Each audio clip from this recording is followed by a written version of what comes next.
जय श्री कृष्णा। राधे राधे। आज अपने सुनते हैं परम पावन श्रीमद् भागवत गीता का 14वां अध्याय।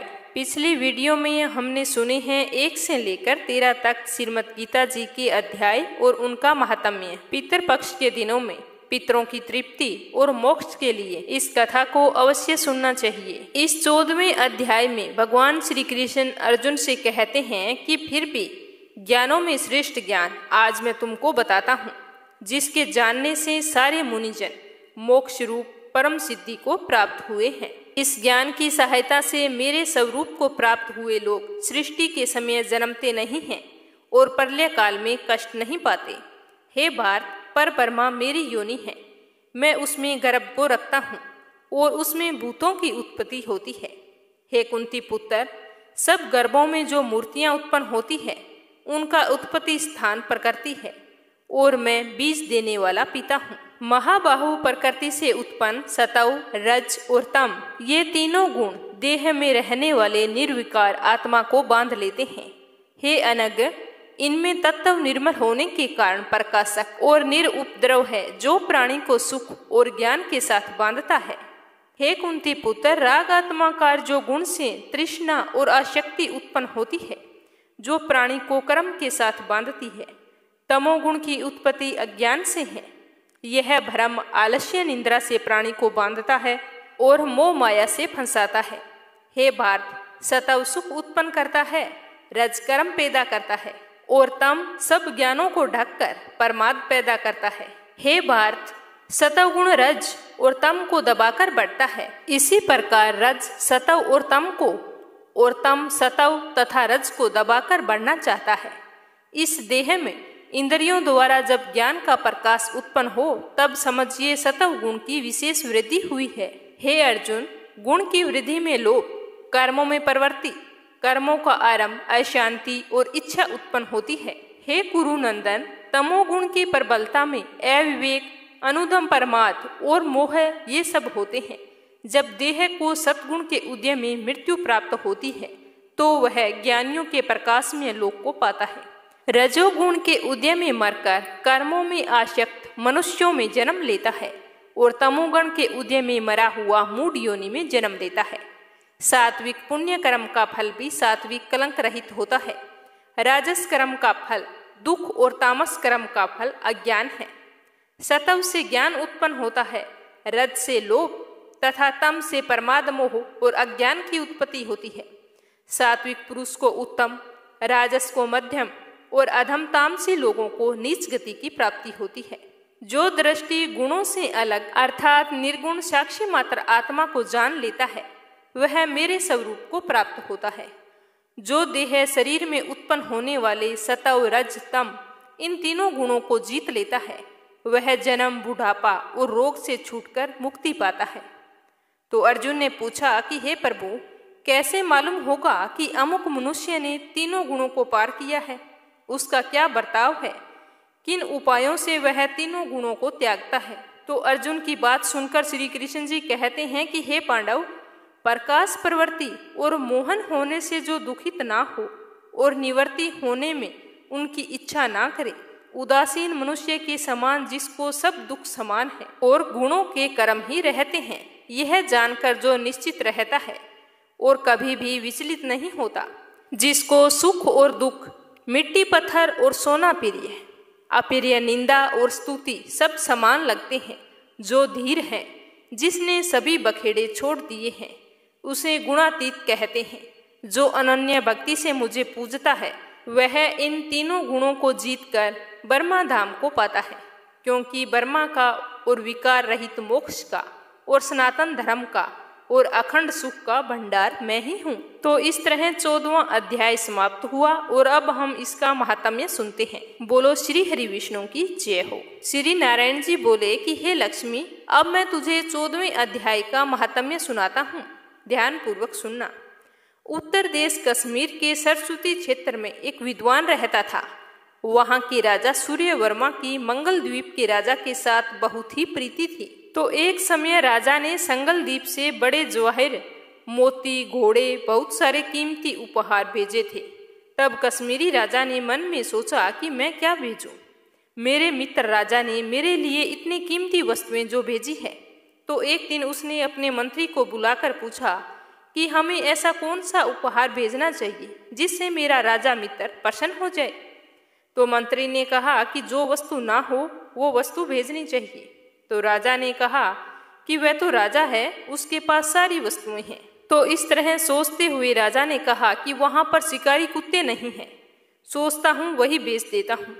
तो सोने की जंजीरों से बांधकर मखमल की डोलियों में बैठाकर कुत्ते संगल द्वीप पहुंचाए गए। यह देखकर राजा बहुत ही प्रसन्न हुआ और कहा कि ये शिकारी कुत्ते यहाँ नहीं थे, मेरे मित्र ने बहुत भला काम किया है जो यहाँ पर भेज दिए।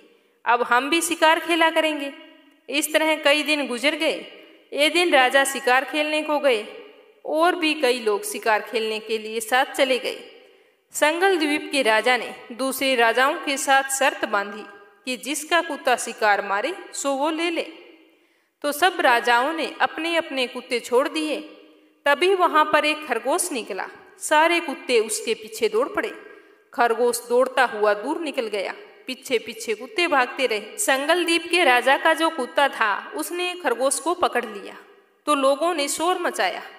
तो कुत्ता घबरा गया, उसने खरगोश को छोड़ दिया और वह खरगोश छूटकर फिर भागने लगा। कुत्ते के दांत खरगोश को लग गए थे तो उसके शरीर से खून टपक रहा था, पर खरगोश तो भागा ही जा रहा था। कुत्ते पीछे रह गए। जाते जाते वन में एक कच्चा तालाब पानी से भरा हुआ था। उसके तट पर एक कुटिया थी, उसमें एक साधु रहता था। उस तालाब में वह खरगोश जाकर गिर गया।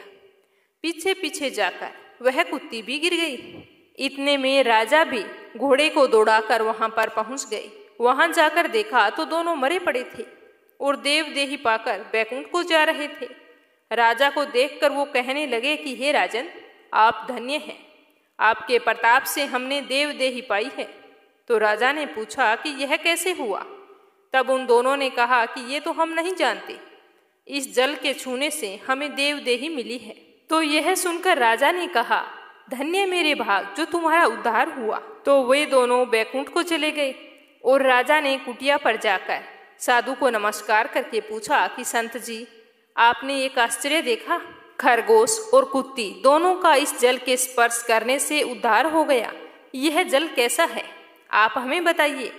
तो संत ने कहा कि हे राजन, मेरा गुरु यहाँ रहता था। वह नित्य स्नान करके गीता के 14वें अध्याय का पाठ किया करता था। मैं भी यहाँ पर स्नान करके रोजाना श्रीमद् भागवत गीता का पाठ करता हूँ। तो राजा ने कहा कि धन्य हो संत जी, आपके प्रताप से ऐसी योनियों का उद्धार हुआ है और मेरा भाग भी धन्य है जो आपका दर्शन हुआ। तो संत ने कहा, तुम कहाँ के हो राजा? तो राजा ने कहा कि मैं संगल द्वीप का राजा हूँ। हे संत जी, मैं आपसे एक इच्छा रखता हूँ, तुम मुझे इन दोनों के पिछले जन्म की कथा सुनाओ, मैं सुनने का बड़ा इच्छुक हूँ।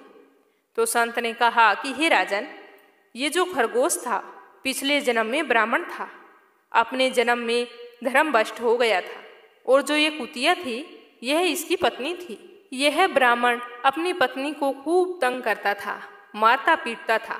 तो एक दिन इसकी पत्नी ने दुखी होकर इसे विष देकर मार डाला। जब दोनों मरकर यमलोक गए तब धर्मराज ने हुक्म दिया, ब्राह्मण को खरगोश का जन्म दो और ब्राह्मणी को कुतिया की योनि दो। तो ये सुनकर दोनों बहुत ही दुखी हुए और पुकार करने लगे कि महाराज, हमारा उद्धार कैसे होगा, हमें अपने पापों का बड़ा ही प्रायश्चित है। तब धर्मराज ने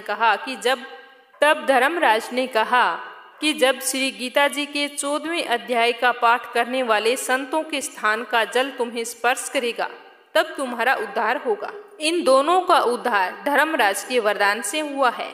तब राजा नमस्कार करके अपने घर आ गए और अपने पंडित जी से कहा कि मुझे नित्य प्रतिदिन गीता जी के 14वें अध्याय का पाठ सुनाओ। तो पंडित जी अध्याय सुनाने लगे। नित्य प्रतिदिन सुनने से राजा का उद्धार हुआ। देह त्याग कर बैकुंठ को गए। श्री नारायण जी ने कहा कि हे लक्ष्मी, ये 14वें अध्याय का महात्म्य है। इसको सुनने से व्यक्ति को मोक्ष की प्राप्ति होती है और उसके सारे पाप नष्ट होते हैं। अब अपने सुनेंगे गीता जी का 15वां अध्याय। श्री भगवान जी बोले कि संसार पीपल के समान है, जिसका पुराना पुरुष रूप जड़ ऊपर है और चराचर शाखा नीचे है। वे इसके पत्ते हैं। जो इसे जानता है वही वेद का ज्ञाता है। उसकी शाखाएं ऊपर फैली हुई है। सत्वरज और तमोगुण इसकी रसवाहनियां नसें हैं जिनसे इनका पालन होता है। शब्द रूप आदि इसकी डालियां हैं। पीछे कर्म रूप में प्रकट होने वाली इसकी जड़ें नीचे मनुष्य लोक में और भी नीचे तक चली गई है। पर पीपल का यह सब रूप, इसका आदि अंत और आकार संसारी प्राणी के ध्यान में नहीं आता, तथापि इसकी जड़ गहरी है। ऐसे इस पीपल को वैराग्य रूपी दृढ़ शस्त्र से काटकर वह स्थान ढूंढना चाहिए जहां से फिर लौटना नहीं पड़ता। और साथ ही यह भी विचारना चाहिए कि जिसमें वह पुरातन प्रवृत्ति उत्पन्न हुई है उसी आदि पुरुष की शरण में हूँ। अहंकार और मोह रहित संग दोष को जीतने वाले, आत्मज्ञान से निरंतर सब कामनाओं से दूर, सुख दुख नामक द्वंद्व पदार्थों से मुक्त, ऐसे ज्ञानी पुरुष शाश्वत पद को पाते हैं। सूर्य चंद्र या अग्नि प्रकाशित नहीं करते, वही मेरा परम धाम है। वहां जाकर लौटना नहीं होता। मेरा सनातन अंश इसी जीव लोक में जीव का रूप धारण करके प्रकृति में स्थित पांचों इंद्रियों और छठे मनकों से उसे छुड़ाता है। जैसे वायु पुष्प आदि की गंध को एक स्थान से दूसरे स्थानों में ले जाता है, इसी प्रकार यह देह स्वामी शरीर धारण करने के बाद जब उसका परित्याग करता है तब इंद्रियां और मन को साथ ले जाता है। कान, आंख, चर्म, जीभ, नाक और मन का आश्रय लेकर वह जीव विषयों का भोग करता है। एक देह से दूसरे देह को जाते, एक देह से दूसरे देह को जाते अथवा एक ही देह में रहते समय अथवा इंद्रियों से युक्त हो विषयों का उपभोग करते हुए इसको मूर्ख देख नहीं सकते, किंतु ज्ञान रूप नेत्र हैं, वो इन्हें देखते हैं। यतन करने से योगी राज इसे देख सकते हैं, परंतु अज्ञानी यतन करके भी इसे नहीं देख पाते। जो तेज सूर्य चंद्रमा और अग्नि में वर्तमान है और जगत को प्रकाशित करता है उसे ही मेरा तेज मानो। मैं ही पृथ्वी में प्रवेश करके अपने तेज में समस्त भूतों को धारण करता हूँ और इनमें भरा हुआ चंद्रमा बनकर मैं ही सब औषधियों का पोषण करता हूँ। मैं जठराग्नि होकर प्राणियों के देह में प्रविष्ट हूँ और प्राणवायु अपान वायु से संयुक्त होकर चारों प्रकार भक्ष्य, भोज्य, चोष्य, लेह से भोजन किए हुए प्राणियों के अन्न को पचाता हूँ। संपूर्ण भूतों के हृदय कमल में निवास करता हूँ। मुझसे ही स्मृति ज्ञान है और उनका नाश होता है। सब वेदों में जानने योग्य मैं ही हूँ। वेदांत का कर्ता और वेदों का ज्ञाता मैं ही हूँ। इस संसार में क्षर और अक्षर ये दो पुरुष हैं। जितने नाशवान प्राणी हैं वे क्षर कहलाते हैं और उसमें कूटस्थ अर्थात शैल शिखर के भांति स्थिर चैतन्य को अक्षर कहते हैं। किंतु उत्तम पुरुष परमात्मा विकार रहित सर्वनियंता वृद्ध मुक्त नित्य रूप तीनों लोकों में प्रविष्ट होकर भरण पोषण करता है। इन दोनों से अलग है। मैं क्षर और अक्षर से उत्कृष्ट हूँ। इसी कारण से लोक और वेद में पुरुषोत्तम नाम से विख्यात हूँ। हे भारत, जो उत्तम ज्ञानी जन इस प्रकार से मुझको पुरुषोत्तम जानता है वह सब कुछ जानता है और सर्वोत्तम भावना से मेरा ही स्मरण करता है। हे भारत, शास्त्र के गूढ़ भेद को जो मैंने कहा है जानकर बुद्धिमान पुरुष कृत्य कृत्य हो जाता है। अब सुनते हैं 15वें अध्याय का महात्म्य। श्री हरि विष्णु कहते हैं कि हे लक्ष्मी, अब 15वें अध्याय का महात्म्य सुनाता हूँ, ध्यान पूर्वक सुनना। उत्तर देश में एक नरसिंह नाम का राजा था और सुभग नाम का मंत्री था। राजा को मंत्री पर बड़ा ही भरोसा था, पर मंत्री के मन में कपट था। मंत्री चाहता था कि जैसे तैसे राजा को मारकर यह राज्य मैं ही करूं। इसी प्रकार कुछ समय बीता। एक दिन राजा नौकरों चाकरों सहित सो रहा था। तब मंत्री राजा को मारकर सारे नौकरों को भी मार दिया और फिर स्वयं राज्य करने लगा। राज्य करते करते बहुत समय बीत गया और एक दिन राजा बना वह मंत्री मृत्यु को प्राप्त हो गया। यमराज के पास दूत को बांध कर ले गए तो उसे देखकर धर्मराज ने कहा कि हे यमदूतों, यह बड़ा पापी है, इसको घोर नरक में डालो। इसी प्रकार वह पापी कई नरक भोगता भोगता धर्मराज की आज्ञा से घोड़ी की योनि में आ गया। संगल द्वीप में जाकर उसने जन्म लिया। जैसे ही बड़ा हुआ तो बड़े घोड़ों का सौदागर उसे मोल लेकर और साथ में और भी घोड़े खरीदकर अपने देश को चला। चलते चलते अपने देश में आया। वहाँ के राजा ने सुना कि अमुक सौदागर बहुत सारे घोड़े खरीद कर लाया है। तब राजा ने उस सौदागर को बुलाया, फिर उसके घोड़ों को देखकर कई घोड़े खरीदे, उस घोड़े को भी खरीद लिया। और बाद में राजा ने उस घोड़े पर हाथ फेरा तो राजा को देखकर उस घोड़े ने अपना सिर फेर लिया। तो राजा ने यह देखा तो सोचा कि क्या बात है, घोड़े ने अपना मुंह कैसे घुमा लिया। तब राजा ने पंडित को बुलाकर पूछा कि इस घोड़े ने हमको देखकर अपना मुंह फोड़ लिया है, इसका क्या कारण है। तो पंडित जी ने कहा कि हे राजन, इस घोड़े ने तुमको सिर निवाया है। तो राजा ने कहा कि यह बात नहीं है। कई दिन बाद में राजा शिकार खेलने के लिए उसी घोड़े पर सवारी करके गए। वह घोड़ा जल्दी जल्दी चलता था। राजा शिकार खेलते खेलते बहुत दूर चले गए। उस दिन राजा ने हाथों हाथ शिकार पकड़कर मारे तो राजा बहुत ही प्रसन्न हुए। दोपहर हो गई, राजा को प्यास लगी थी। वन में एक यति देखा जो कुटिया पर बैठा था। तालाब जल से भरा था। राजा वहां पर उतर गए और घोड़े को वृक्ष में बांधकर कुटिया में गए तो देखा कि साधु अपने पुत्र को गीता के 15वें अध्याय का पाठ सुना रहा है। वृक्ष के पत्ते पर श्लोक लिख दिया। बालक को कहा कि खेलते फिरो और इसको भी बोलते रहो।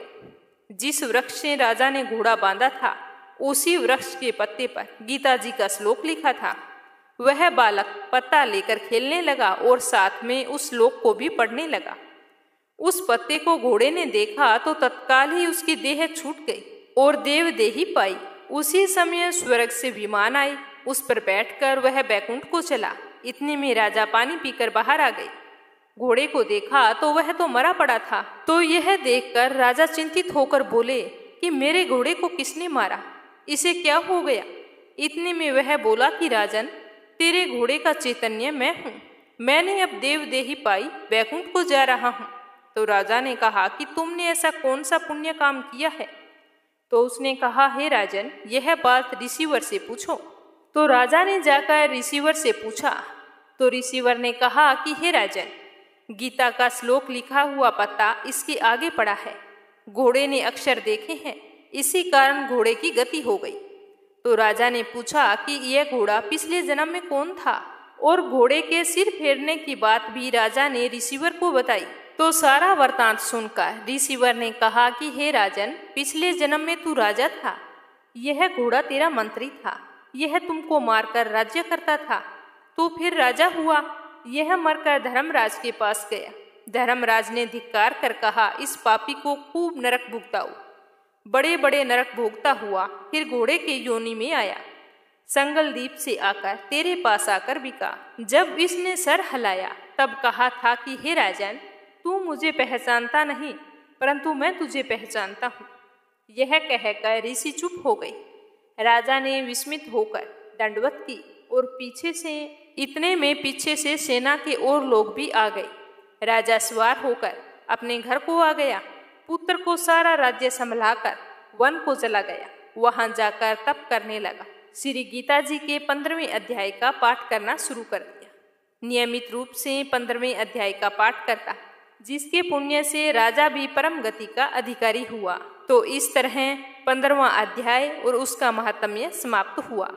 गीता जी का 16वां अध्याय। श्री कृष्ण जी बोले कि हे भारत, अव्यय शुद्ध सतोगुणी होना, ज्ञान योग निष्ठा, दान, इंद्रिय दमन, यज्ञ करना, तप, सरलता, अहिंसा, सत्य, क्रोध, त्याग, शांति, चुगली ना करना, सब प्राणियों पर दया करना, तृष्णा से बचना, कोमल स्वभाव, लज्जा चपलता का त्याग, तेज क्षमा धृति, पवित्रता, द्वेष रहित, अभिमान ना करना, देवी संपत्ति सन्मुख जन्म धरने वालों को यह सब गुण मिलते हैं। हे पार्थ, दंभ, दर्प, अभिमान, क्रोध, कटु भाषण और अज्ञान, ये सब आसुरी संपत्ति के सन्मुख जन्म लेने वालों को प्राप्त होते हैं। हे पांडव, देवी संपत्ति मोक्ष और आसुरी संपत्ति बंधन का कारण होता है। तुम शोक न करो, क्योंकि तुम उत्तम देवी संपत्ति के भोग को जन्मे हो। हे पार्थ, इस लोक में देव असुर ये 2 प्रकार के प्राणी उत्पन्न किए गए हैं। देवी को विस्तार पूर्वक वर्णन कर चुके, अब आसुरी को ध्यान पूर्वक सुनो। धर्म में परवर्ती और अधर्म में निवर्ती असुर लोग नहीं जानते। उसमें ना सोच, न आचार और ना ही सत्य है। वे संसार को असत्य, निराधार और अनिश्चर कहते हैं। उनके मन से जगत की उत्पत्ति का कारण काम से प्रेरित स्त्री पुरुष के संभोग के अतिरिक्त कुछ नहीं है। मलिन आत्मा, अल्प बुद्धि, दारुण कर्म करने वाले इस संसार को नष्ट करने हेतु पैदा होते हैं और दूषित कर्म के आश्रित होकर वे दम्भी, मानी और मद से युक्त पुरुष नीच कर्मों में परिवर्तित होते हैं। वे मृत्यु उपरांत चिंता से ग्रसित होते हैं। उनके लिए काम उपभोग ही सब कुछ है, इसी को सर्वत्र मानते हैं। अनेक आशा रूपी पासों में बंधे, काम क्रोध में तत्पर, काम उपभोग के लिए अन्याय से अर्थ संचय की इच्छा करते हैं कि आज मैंने यह पाया है, इस मनोर्थ को पाऊंगा, यह है और यह धन भी मेरा हो जाएगा। इस शत्रु को मैंने मार दिया है और उस शत्रु को भी मैं मार दूंगा। मैं ईश्वर भोगी सिद्ध, बलवान और सुखी हूँ। मैं धनी कुलीन हूँ, मेरे समान दूसरा कौन है। मैं यज्ञ दान आनंद करूँगा। इस प्रकार अज्ञान से मोहित हुए, अनेक कल्पनाओं से मोह रूपी बंधन में फंसे हुए विषय भोग में आसक्त लोग नरक में गिरते हैं। अपनी बड़ाई आप करते हैं, धन धान्य के मद में चूर रहते हैं। शास्त्रोक्त विधि छोड़कर केवल नाम के लिए यज्ञ करते हैं। वे अहंकार, बल, घमंड, काम और क्रोध से युक्त हैं।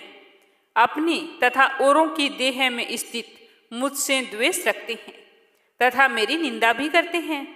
इन द्वेष करने वाले क्रूर और अधम पापियों को मैं संसार की आसुरी योनियों में डालता हूँ। हे कुंती पुत्र, जन्म जन्म में आसुरी योनि पाकर वह मूर्ख मुझको पाए बिना ही अंत में अधोगति को प्राप्त होता है। काम, क्रोध और लोभ ये तीन नरक के द्वार हैं जो आत्मा को नाश करते हैं। इसीलिए इन तीनों का त्याग करना चाहिए। हे कुंती पुत्र, उन तीन नरक द्वारों से छूटा हुआ मनुष्य अपने कल्याण को सुकृत करता है तथा उत्तम गति को पाता है। जो शास्त्रोक्त विधान को छोड़कर स्वेच्छा अनुसार कर्म करता है वह सिद्धि और सुख को कभी नहीं पाता और वह परम गति को भी नहीं पा सकता। कार्य और अकार्य इनको जानने के लिए शास्त्र प्रमाण है। शास्त्रोक्त विधान जानकर उसी के अनुसार हमेशा कर्म करने चाहिए। अब सुनेंगे 16वें अध्याय का महात्म्य। बोलो श्री हरि विष्णु की जय हो। श्री हरि विष्णु लक्ष्मी जी से कहते हैं कि हे लक्ष्मी, मैं तुम्हें आज 16वें अध्याय का महात्म्य सुनाता हूँ, ध्यान पूर्वक सुनना। सोरठ नाम का एक देश है। उस देश के राजा का नाम खड़क बाहु था। वह राजा बड़ा ही धर्मात्मा था। उसके हाथियों में एक हाथी बड़ा ही मस्त था। वह निडर होकर इधर उधर घूमता रहता था। उसकी बहुत ही धूम मची थी। वह हाथी महावतों को कभी भी पास नहीं भटकने देता। जो भी महावत उसके पास आता और चढ़ने की कोशिश करता वह उसको मार डालता। तो राजा ने सोचा कि हाथी के पांव में जंजीर बंधवा दे, जिससे वह बंधा रहे और किसी का नुकसान भी ना हो। तो यह सोचकर राजा ने दूसरे देशों से महावत बुलाए और कहा कि ऐसा कोई है जो हाथी को पकड़े और उसको जंजीर से बांध दे, मैं उसे बहुत सारा धन दूंगा। लेकिन उस हाथी को कोई नहीं पकड़ पाया।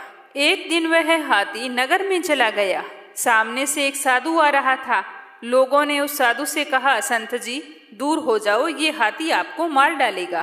तो लोगों की बात सुनकर संत जी ने कहा कि तुम देखो श्री नारायण जी की कैसी शक्ति है और हाथी की क्या शक्ति है जो मुझे मारे, वो तो मेरे नजदीक नहीं आ सकता। साधु ने नेत्र पसार कर देखा तो हाथी ने सूंड के साथ साधु की चरण वंदना की और वहां पर चुपचाप खड़ा रहा। तब साधु ने कहा कि हे गजेंद्र, मैं तुझे जानता हूँ। पिछले जन्म में तू पापी था, तेरा उद्धार मैं करूँगा, तुम चिंता मत करो। हाथी बारंबार चरण छूता रहा, माथा नवाता रहा। तो लोगों को यह देखकर बहुत ही आश्चर्य हुआ और जल्दी से लोगों ने यह बात राजा तक पहुंचा दी। तो राजा ने सुना तो दौड़े दौड़े वहां आई और देखा कि हाथी तो साधु के सामने नमस्तक होकर खड़ा है। तब साधु ने कहा, अरे गजेंद्र, तू आगे आ, मेरे पास आ। तो हाथी ने आगे आकर फिर से चरण वंदना की। तो उस संत गीता पाठी ने कमंडल से जल लेकर अपने मुख से कहा कि गीता के 16वें अध्याय का फल इस हाथी को दिया। इतना कहकर जल छिड़कते ही हाथी ने अपनी देह छोड़ दी और देवदेही पाई। विमान पर बैठकर बैकुंठ को गया। राजा ने संत को दंडवत प्रणाम किया और कहा कि संत जी, आपने ऐसा कौन सा मंत्र बोला जिसके बोलने से यह अधम दुखदायक को सदगति प्राप्त हुई है? तो राजा की बात सुनकर संत जी ने कहा कि राजन, मैंने गीता के 16वें अध्याय का फल इसे दिया है। नित्य ही मैं पाठ करता हूँ। राजा ने पूछा कि हाथी पिछले जन्म में कौन था, मुझे विस्तार पूर्वक बताइए। तो साधु ने कहा कि हे राजन, यह पिछले जन्म में एक अतीत बालक था। गुरु ने विद्या पढ़ाई, बड़ा पंडित बनाया। वह अतीत तीर्थ यात्रा को गया। पीछे उसकी बहुत ही शोभा हुई। अच्छे अच्छे सत्संगी उसके दर्शन को आते थे। ऐसा करते करते 12 वर्ष बीत गए। एक दिन इसे शिक्षा देने वाले गुरु 12 वर्षों बाद इसे मिलने के लिए आ गए। तो यह तो बहुत ही बड़े समाज में बैठा था। अपने गुरु को देखकर मन ही मन में सोचा कि अगर मैं इनके आदर सत्कार के लिए उठूंगा तो मेरी तो शोभा घटेगी। यह सोचकर नेत्र बंद करके चुप हो गया। तो इसके गुरु ने देखा कि इसने मुझे देखकर अपने नेत्र बंद कर लिए हैं, तो उन्हें बहुत ही गुस्सा आया और क्रोधवश कहा कि रे मदमती, तू अंधा है? मुझे देखकर सिर भी नहीं नवाया और ना ही उठकर दंडवत की है। तूने अपनी प्रभुता का अभिमान किया है, सो मैं तुझे श्राप देता हूँ कि तू हाथी का जन्म पावेगा। यह सुनते ही उसे अपने किए पर बहुत ही पछतावा हुआ और उसने हाथ जोड़कर कहा कि हे संत जी, मुझे पता है कि आपका कहा हुआ वचन सत्य होगा, पर मुझ पर एक कृपा कीजिए कि मेरा उद्धार कब होगा, वो मुझे बताइए। तो शिष्य का पश्चाताप देखकर गुरु को दया आ गई और उसने कहा कि जो भी व्यक्ति गीता जी के 16वें अध्याय को पढ़कर उसका पुण्य फल तुझे दे देगा, उसी दिन तेरा उद्धार हो जाएगा। तो यह सुनकर राजा ने साधु से 16वां अध्याय सुना और घर आकर अपने पुत्र को राज देकर स्वयं तपस्या करने के लिए चला गया। वन में जाकर 16वें अध्याय का पाठ नित्य नियम से करने लगा। समय पाकर वह राजा भी सद्गति को प्राप्त हुआ। ये था गीता जी का 16वां अध्याय और उसका महात्म्य। श्रीमद् भागवत गीता का 17वां अध्याय। अर्जुन ने पूछा कि हे कृष्ण जी, जो शास्त्र विधि को छोड़कर श्रद्धा के साथ पूजन करते हैं, उनकी निष्ठा किस प्रकार की है? सात्विकी है या राजसी है अथवा तामसी है? श्री कृष्ण जी बोले कि प्राणियों के स्वभाव से ही सात्विकी, राजसी और तामसी ये 3 प्रकार की श्रद्धा है। मैं तुम्हें बताता हूँ, ध्यान पूर्वक सुनना। हे अर्जुन, सबकी श्रद्धा अपनी प्रकृति के अनुसार होती है। पुरुष श्रद्धा में है, जिसको जैसी श्रद्धा होती है वह वैसा ही होता है। सात्विकी पुरुष देवताओं को पूजते हैं, रजोगुणी यक्ष राक्षसों को पूजते हैं और तामसी जन भूत प्रेतों की पूजा करते हैं। जो लोग कपट, अहंकार, काम, विषयानुराग और आग्रह मुक्त शास्त्र में ना कहा हुआ उग्र तप करते हैं, मूर्खता से ना केवल अपने शरीरस्थ आत्मा को बल्कि मुझे भी कष्ट देते हैं, उन्हें निश्चय पूर्व असुरी जानिए। प्रत्येक को 3 प्रकार का आहार प्रिय है। उसी तरह यज्ञ, तप और दान भी 3 प्रकार के हैं, जिनके भेद सुनिए। आयु, सत्यबल, आरोग्य, सुख और प्रीति को बढ़ाने वाले रसघृत युक्त पोषक और आनंददायक आहार सात्विकों को प्रिय है। कड़वे, खट्टे, नमकीन, गरम, तीखे, रूखे, चरपरे तथा दुख, शोक और रागजनक भोजन राजसी लोगों को प्रिय हैं। पहरों का रखा हुआ अनिरस, दुर्गंध युक्त बासी, छिष्ट, अपवित्र भोजन तामस लोगों को अच्छा लगता है। यज्ञ करना ही है ऐसा मन को दृढ़ करके फल की इच्छा बिना विधि पूर्वक जो यज्ञ किया जाता है वह सात्विक है। हे भारत श्रेष्ठ, फल की कामना से और लोक दिखाने के लिए जो यज्ञ किया जाता है उसे राजस जानो। शास्त्र विधि से हीन, अन्न दान रहित, मंत्रहीन और बिना श्रद्धा के किया हुआ यज्ञ तामस कहलाता है। देवता, द्विज गुरु और विद्वान इसका पूजन, पवित्रता, सरलता, ब्रह्मचर्य और अहिंसा का आचरण करना ही शारीरिक तप है। जिस वाक्य से किसी का दिल ना दुखे, सत्यप्रिय, हितकारी भाषण, स्वाध्याय का अभ्यास वाचिक तप है। मन की प्रसन्नता, चित्त की शांति, मौन, आत्म निग्रह और निष्कपट रहना, यह मानसिक तप है। यह 3 प्रकार का तप है। यदि श्रद्धा से फल की इच्छा त्याग कर योग युक्त होकर किया जाए तो सात्विक तप कहलाता है। जो अपना आदर और बड़ाई के लिए दंभ पूर्वक किया जाता है वह अनर्त्य और क्षणिक तप राजस है। जो दुराग्रह से आत्मा को कष्ट देकर या दूसरे के नाश के लिए किया जाए उसे तामस तप कहते हैं। फल की इच्छा त्याग उत्तम बुद्धि से उत्तम स्थान में सत्य पात्र को बदले में कोई वस्तु लेने की इच्छा बिना दिया जाता है उसे सात्विकी दान कहते हैं। जो दान प्रत्युपकार अथवा किसी को फल की इच्छा से क्लेश पूर्वक दिया जाता है उसे राजस दान कहते हैं। अयोग्य स्थान पर अयोग्य समय में अयोग्य पुरुष को असत्कार और निरादर के साथ जो दान किया जाता है उसे तामस दान कहते हैं। ओम, ततः और सतः ये 3 ब्रह्मा के नाम हैं। इन्हीं से आदि काल में ब्राह्मण यज्ञ और वेद बने हैं।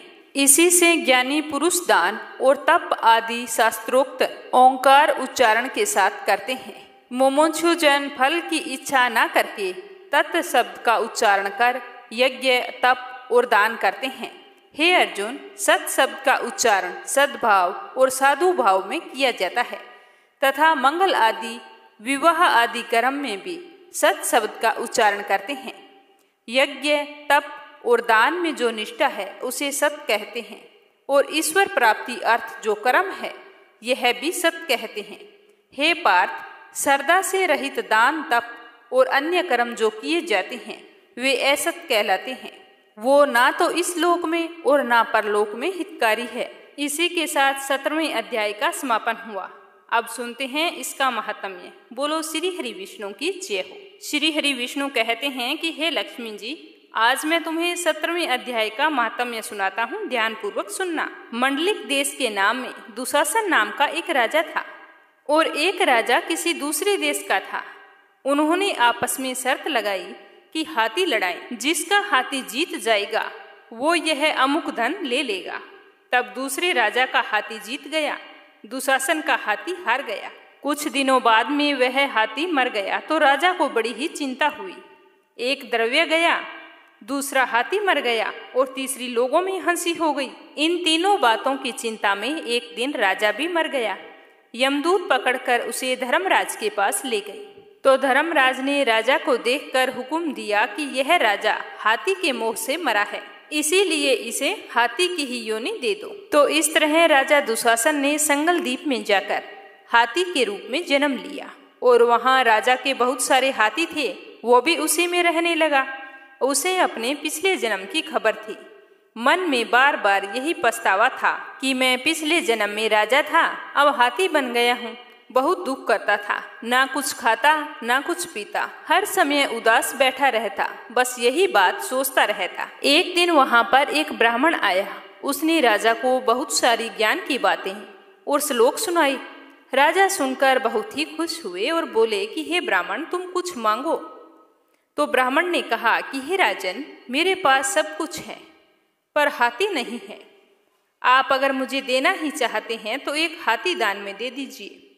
तो राजा ने ब्राह्मण की बात सुनकर वही हाथी ब्राह्मण को दे दिया। ब्राह्मण वह हाथी को लेकर अपने घर चला गया। घर ले जाकर हाथी के आगे दाना रखा पर हाथी ने नहीं खाया, पानी रखा तो पानी भी नहीं पिया। वह तो मन ही मन रो रो कर बस यही सोचे कि कोई मुझे इस योनि से छुड़ाए। तो उस ब्राह्मण ने महावत को बुलाया और पूछा कि इस हाथी को क्या दुख है, यह खाता पीता कुछ भी नहीं है। तो महावत ने देखकर कहा कि इसको कोई रोग नहीं है। तब ब्राह्मण ने राजा से कहा कि राजन, हाथी खाता पीता नहीं है, बड़ा रुंदन करता है। यह सुनकर राजा खुद उसे देखने को आए। तो राजा ने बड़े बड़े वेद और महावत बुलवाए, सबको हाथी दिखाया। उन्होंने देखकर कहा कि राजन, इसको कोई मानसिक दुख है, इसकी देह को कोई दुख नहीं है। तब राजा ने कहा कि हाथी, तू ही बोल, तुझे क्या दुख है। तो राजा की बात सुनकर परमेश्वर की शक्ति से मनुष्य की भाषा में हाथी ने कहा कि हे राजन, तू बड़ा धर्मज्ञ है, यह ब्राह्मण भी बड़ा बुद्धिमान है, इसके घर का जो अन्न खावे बड़ा ही धर्मात्मा हो, पर मुझे इससे क्या लेना। तो यह सुनकर ब्राह्मण ने कहा कि हे राजन, आप हाथी फिर से अपने घर ले जाएं। तो राजा ने कहा कि मैंने दान दे दिया है, मैं वापस नहीं लेकर जाऊंगा। यह हाथी चाहे मरे या चाहे जिए। तब हाथी ने कहा कि हे ब्राह्मण, तू मत सोच कि मुझे वापस राजा के घर भेजना है। अगर तेरे घर में कोई गीता की पोथी है तो मुझे 17वें अध्याय का पाठ सुनाओ। तो ब्राह्मण ने हाथी की बात सुनकर ऐसा ही किया। 17वां अध्याय सुनते ही तत्काल हाथी की देह छूटी। आकाश से विमान आए। देवदेही पाकर विमानों पर चढ़कर वह राजा के सामने आ खड़ा हुआ और राजा की स्तुति की और कहा कि राजन, तू धन्य है, तेरी कृपा से मैं इस अधम देह से छूटा हूँ। तो राजा ने कहा कि तुम पिछले जन्म में कौन थे, मुझे सब कुछ बताओ। तो वह राजा को बताने लगा कि हे राजन, मैं पिछले जन्म में राजा था। मैंने हाथियों की लड़ाई करवाई थी, मेरा हाथी हार गया, बस मैं उसी चिंता में मर गया। धर्मराज की आज्ञा से मैंने हाथी का जन्म पाया। फिर मैंने प्रार्थना की कि मेरी मुक्ति कब होगी। तब धर्मराज ने कहा कि गीता के 17वें अध्याय के सुनने से तेरी मुक्ति हो जाएगी। सो आज तुम्हारे और ब्राह्मण की कृपा से मुझे मुक्ति मिली है, मैं बैकुंठ को जाता हूँ। वह देवदेही पाकर बैकुंठ को चला गया और राजा अपने घर आ गया। तो ये था श्रीमद् भागवत गीता का 17वां अध्याय और उसका महात्म्य। श्रीमद् भागवत गीता का 18वां अध्याय। अर्जुन ने पूछा कि हे महाबाहु, हे ऋषिकेश, हे मधुसूदन, संन्यास और त्याग का तत्व पृथक पृथक जानने की इच्छा करता हूँ, सो मुझे विस्तार पूर्वक बतलाइए। तो श्री कृष्ण ने कहा कि कामना वाले कर्मों के त्याग को ज्ञानी लोग संन्यास मानते हैं और विवेकी पुरुष फलों के त्याग को त्याग कहते हैं। कोई पंडित दोष युक्त जानकर कर्म को त्यागना उचित समझते हैं और कुछ लोग यज्ञ, दान और तप आदि कर्मों को न छोड़ने को योग बताते हैं। हे भारत श्रेष्ठ, त्याग के विषय में हमारा निश्चय जो है वो आज मैं तुम्हें बतलाता हूँ। त्याग में 3 प्रकार के यज्ञ, दान और तप आदि कर्म त्यागने नहीं चाहिए। वे अवश्य करने योग्य हैं, क्योंकि ये तीनों ज्ञानियों को पवित्र करते हैं। ये सब कर्म आसक्ति और फल को त्याग कर करने चाहिए। मेरा तो यही मत है जो उत्तम है। अपने नियमित कर्मों का त्याग उचित नहीं। यदि मोहवश ऐसा किया जाए तो वह तामस त्याग है। कर्म दुखप्रद है, यह विचार करके शरीर के क्लेश के भय से जो त्याग करता है उसे त्याग का फल कभी नहीं मिलता, वह राजस त्याग कहलाता है। हे अर्जुन, अपना कर्म अवश्य करने योग्य है। फल तथा आसक्ति को त्याग कर जो किया जाता है वह कर्म सात्विक है, जो दुखदायक कर्म से द्वेष नहीं करता और सुखदायक कर्म से प्रीति नहीं करता। वह त्यागी, सत्यशील, बुद्धिमान मुक्ति के योग्य है। देहधारी संपूर्ण कर्मों का त्याग नहीं कर सकता। कर्म फल त्याग कर कर्म करने वाला त्यागी है। कर्म 3 प्रकार के हैं, अनिष्ट, इष्ट और मिश्र। जो त्याग नहीं करते उसको मरने के पीछे मिलते हैं, त्यागियों को कभी नहीं मिलते। हे महाबाहो, संपूर्ण कर्मों की सिद्धि के लिए 5 कारण सांख्य सिद्धांत में कहे हैं, उनको जानो। शरीर कर्ता यानी कि आत्मा, साधन यानी कि इंद्रिय, अलग अलग चेष्टाएं और देव। शरीर, वाणी और मन से भला या बुरा जो काम आरंभ किया जाता है उसके 5 कारण हैं। ऐसा होने पर भी जो केवल आत्मा को ही कर्ता जानता है वह दुर्मति कुछ नहीं जानता। जिसको यह अहंकार है कि मैं करता हूँ और जिसकी बुद्धि कर्मों से लिप्त नहीं है वह मनुष्य प्राणियों को मारकर भी उनको नहीं मारता और उनमें नहीं बंधता। ज्ञान, ज्ञेय और ज्ञाता ये तीनों ही कर्म के प्रेरक हैं। कारण कर्म और कर्ता ये 3 कर्म के साधन हैं।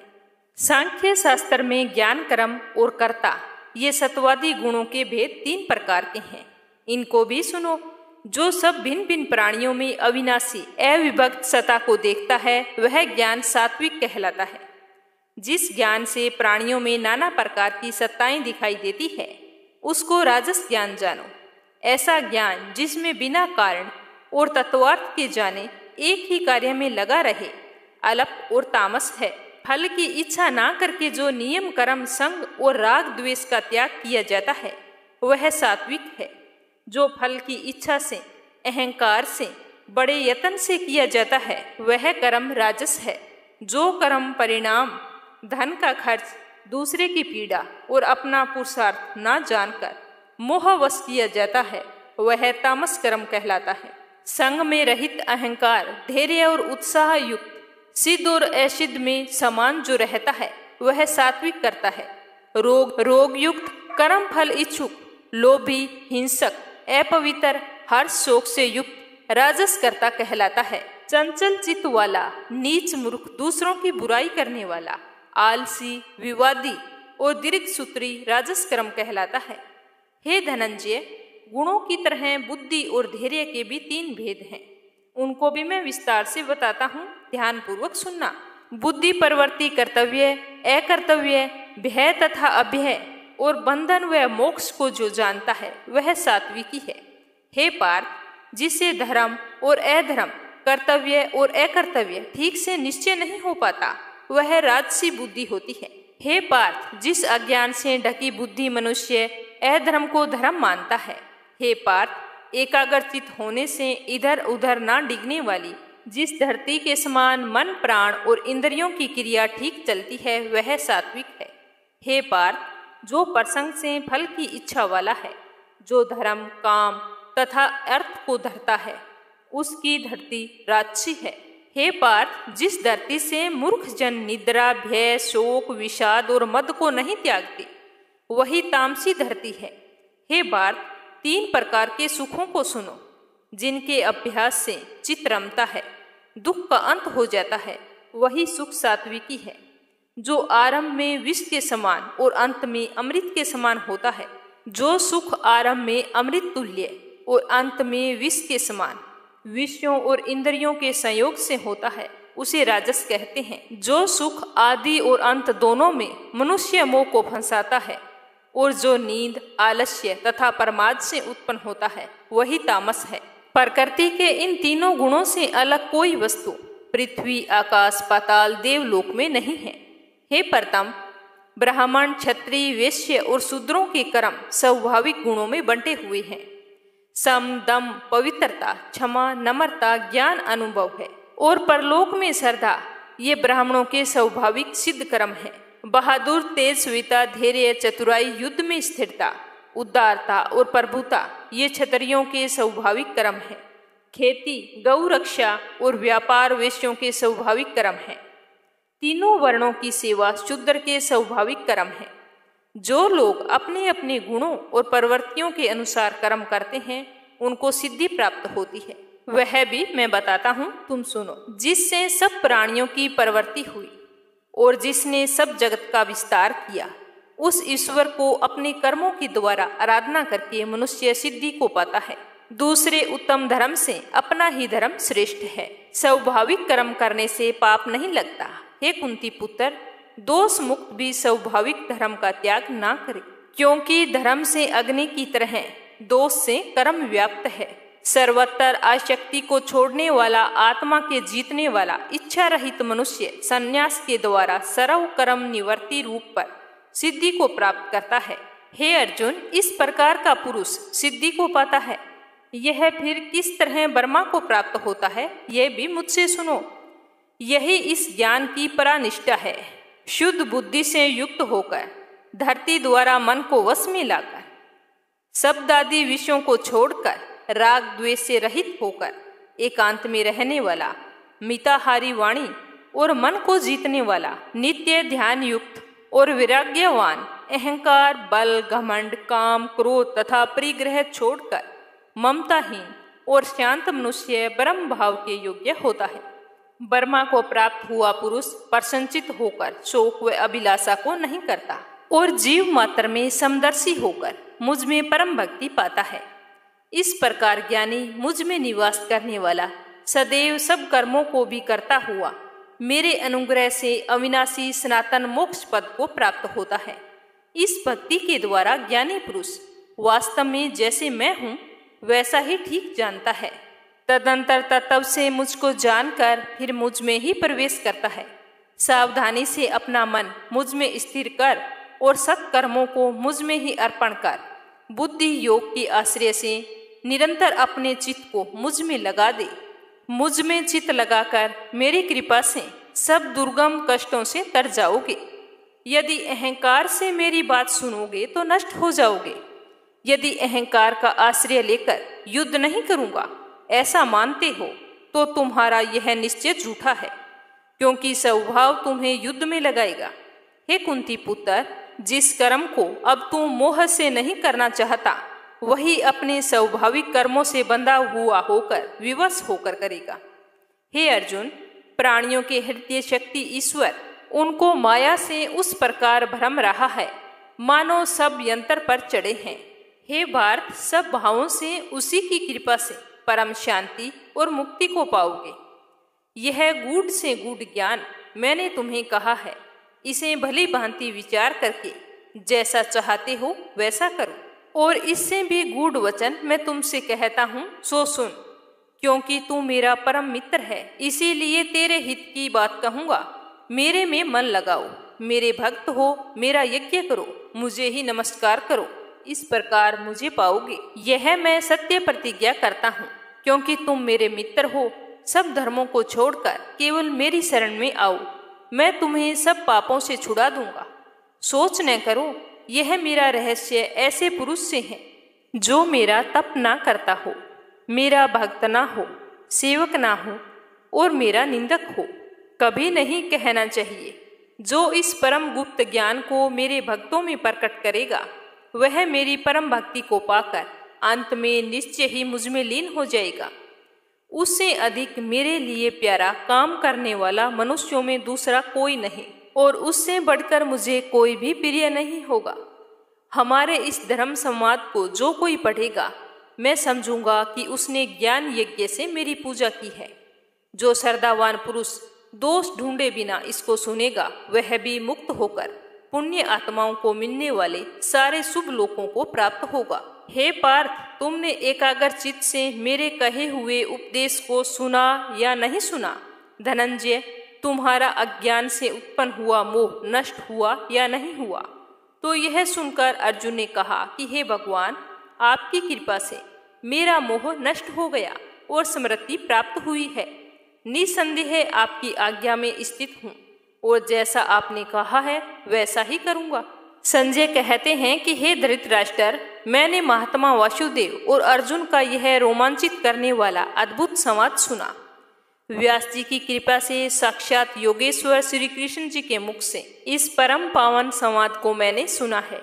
हे राजन, श्री कृष्ण और अर्जुन के अद्भुत पुण्य कारक संवाद को सुनकर उसका स्मरण करके मैं बारंबार प्रसन्न होता हूँ। श्री कृष्ण भगवान के अद्भुत रूप को स्मरण करके मुझे बड़ा ही विस्मय होता है। हे राजन, मैं बार बार हर्षित होता हूँ। मेरी ऐसी धारणा है कि जहाँ योगेश्वर श्री कृष्ण जी हैं और जहाँ पार्थ जैसे धनुर्धारी हैं वहाँ राज्य, लक्ष्मी, विजय, ऐश्वर्य और अटल नीति विद्यमान है, यह निश्चय है। तो इस तरह श्रीमद् भागवत गीता का अंतिम 18वां अध्याय समाप्त होता है।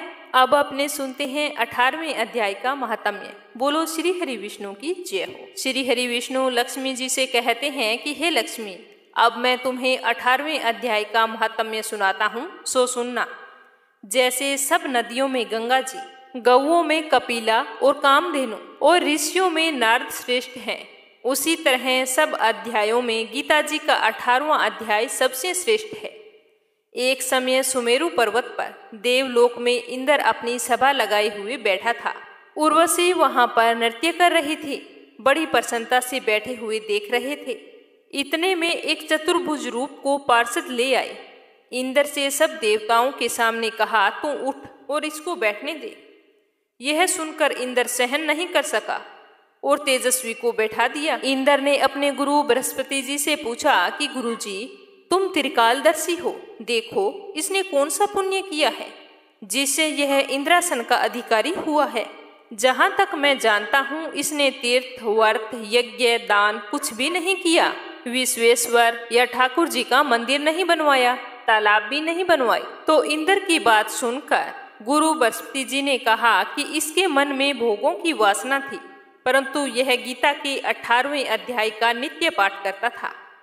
उससे जब इसने देह छोड़ी तब मैंने आज्ञा की कि हे पार्षदों, तुम इसको पहले ले जाकर इंद्रलोक के सुख भोगाओ। जब इसका मनोरथ पूर्ण हो जाए तब मेरी सायुज्य मुक्ति को पहुंचाओ। इसीलिए तुम अब जाओ और भोगों की सारी सामग्री इकट्ठी करो। तब इंद्र और सारे देवता आए। आकर इंद्र ने सब भोगों की वस्तुएं एकत्रित कर दी और कहा कि इंद्र लोक के सुख को भोगो। तो वह कई काल तक इंद्रपुरी के सुख को भोग कर फिर श्री भगवान जी की कृपा से सायुज्य मुक्ति पाकर बैकुंठ का अधिकारी हुआ। तो इस तरह बताते हुए श्री नारायण जी बोले कि हे लक्ष्मी, गंगा, गीता और गायत्री कलयुग में यह तीनों मुक्ति की दाता है। तो इस तरह श्रीमद् भागवत गीता के 18वें अध्याय और महात्म्य के साथ साथ संपूर्ण गीता का समापन हुआ। हे कृष्ण भगवान, श्रीमद् भागवत गीता में अगर कुछ बोलने में बताने में भूल चूक हो गई हो तो क्षमा करना और अपने भक्तों पर कृपा दृष्टि बनाए रखना। तो आज मैंने श्रीमद् भागवत गीता के सारे अध्याय और महात्म्य पूर्ण कर दिए हैं। श्रद्धा पूर्वक सुनने के लिए आप सभी का बहुत बहुत धन्यवाद। कथा समाप्त होते ही कमेंट बॉक्स में जय हो कृष्ण भगवान की अवश्य लिखना। और अगर आपने मीरा भक्ति चैनल को अभी तक सब्सक्राइब नहीं किया है तो जरूर करना। आपकी समस्त मनोकामनाएं पूर्ण हो, आप सदा सर्वदा सुखी रहें। आपके मंगल जीवन की कामना करते हुए जय श्री कृष्णा। राधे राधे।